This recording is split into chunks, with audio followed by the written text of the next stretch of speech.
Hello, ഇന്ന് നമ്മൾ പഠിക്കാൻ പോകുന്നത് സോഷ്യൽ സയൻസ് 7ാം ക്ലാസ്സിലെ ഒരു പാഠവുമായിട്ട് ഇൻറ്റീരിയേഴ്സ് ഓഫ് ദ എർത്ത് എന്ന പാഠവുമായി ബന്ധപ്പെട്ടിട്ടുള്ള കുറച്ച് വൺ വേർഡ് ക്വസ്റ്റ്യൻസ് ആണ്.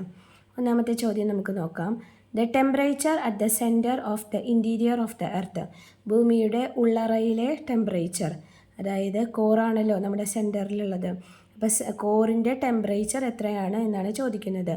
It is 5500 degree Celsius. Second question, the distance from the surface to the center of the earth is. നമ്മുടെ ഭൂമിയുടെ ഉപരിതലത്തിൽ നിന്ന് ഉള്ളിലേക്കുള്ള ഡിസ്റ്റൻസ്, ദൂരം എത്രയാണ്? 6371 കിലോമീറ്റേഴ്സ് ആണ്. The outermost layer of the earth. ഭൂമിയുടെ ഏറ്റവും പുറത്തത്തെ പാളിക്ക് പറയുന്ന പേരാണ് crust. It is also the thin layer of the earth. എർത്തിൻ്റെ തിൻ ലെയർ, ഏറ്റവും കട്ടികുറവുള്ള ലെയറുമാണ് ക്രസ്റ്റ്. ഇനി ക്രസ്റ്റ് ഈസ് മെയ്ഡപ്പ് ഓഫ്. ഏതാണ് ക്രസ്റ്റ്? എന്തുകൊണ്ടാണ് ഉണ്ടാക്കിയിട്ടുള്ളത്? The layer which is made up of solid rocks എന്ന് ചോദിച്ചാലും ഉത്തരം ക്രസ്റ്റ് തന്നെയാണ്. അപ്പോൾ ക്രസ്റ്റിൻ്റെ 3 പ്രത്യേകതകളാണ് നമ്മളിവിടെ പറഞ്ഞത്. The outer most layer, thin layer and the layer which is made up of solid rocks. ഇനി ക്രസ്റ്റിനെ നമുക്ക് 2ആയിട്ട് ഡിവൈഡ് ചെയ്യാം.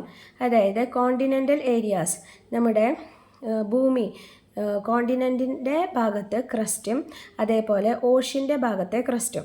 കോണ്ടിനെൻ്റൽ ക്രസ്റ്റിൻ്റെ തിക്നെസ് 70 കിലോമീറ്ററും ഓഷ്യാനിക് ക്രസ്റ്റിൻ്റെ തിക്നെസ്, ഓഷ്യൻ ലെയേഴ്സിലെ ക്രസ്റ്റിൻ്റെ തിക്നെസ് 5 കിലോമീറ്റേഴ്സുമാണ്. അപ്പോൾ നമുക്ക് പൊതുവെ പറയാം ആവറേജ്, രണ്ടും കൂടി എടുത്തിട്ട് ആവറേജ് തിക്നെസ് ഓഫ് ക്രസ്റ്റ് എന്ന് പറയുന്നത് 30 കിലോമീറ്റേഴ്സ് ആണ്. ഇനി the thickness of mantle, crust കഴിഞ്ഞാൽ അടുത്ത ലെയറാണ് മാൻറ്റിൽ. മാൻറ്റിലിൻ്റെ thickness 2900 kilometres. The part of the air that comprises crust and upper part of the mantle. ക്രസ്റ്റിൻ്റെ ഭാഗവും അതേപോലെ മാൻറ്റിലിൻ്റെ ഉപരിഭാഗവും ഉൾപ്പെടുന്ന ഭാഗത്തെ പറയുന്ന പേരാണ് lithosphere. The part of the earth which is in a molten state due to the melting of rock particles is dash. ഈ ലിത്തോസ്ഫിയറിൻ്റെ താഴെ ഒരു ഭാഗം, ഭൂമിയുടെ ഒരു ഭാഗമുണ്ട്. ആ ഭാഗത്തിൻ്റെ പ്രത്യേകത, അവിടെ റോക്കുകൾ, ഭൂമിയുടെ അടിയിലുള്ള പാറകൾ ഒരു മെൽട്ടിംഗ് സ്റ്റേജിലാണ്, ഉരുകിയ ഒരു നിലയിലുള്ള ഭാഗത്തെ പറയുന്ന പേരാണ് എസ്തനോസ്ഫിയർ. എസ്തനോസ്ഫിയർ എന്ന് പറയുന്നത് ലിത്തോസ്ഫിയറിൻ്റെ താഴെയാണ് കിടക്കുന്നത്. ഓക്കെ, ഇനി അടുത്ത ചോദ്യമാണ്, which core is present in liquid state. ഈ മാൻഡിലിൻ്റെ താഴെ നമുക്ക് കോർ ഏരിയയുണ്ട്. കോറിനെ 2ആയിട്ട് തരം തിരിക്കാം. ഇന്നർ കോറും ഉണ്ട്, ഔട്ടർ കോറും ഉണ്ട്. അതിലെ ഏത് കോറാണ് ലിക്വിഡ് സ്റ്റേറ്റിൽ, ദ്രാവകാവസ്ഥയിൽ ഉള്ളത്? ഔട്ടർ കോറാണ് ദ്രാവകാവസ്ഥയിൽ ഉള്ളത്. Which core is present in solid state. Solid ഖരാവസ്ഥയിലുള്ളത് ഏത് കോറാണ്? ഇന്നർ കോറ് ഖരാവസ്ഥയിലാണ് ഉള്ളത്. ഇനി the core is made up of.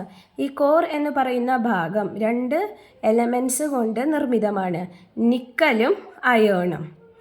ഇനി കോറിന് പറയുന്ന മറ്റൊരു പേരാണ് നിഫെ, NIFE. നിക്കലിൻ്റെ NIയും അയേണിൻ്റെ FEയും.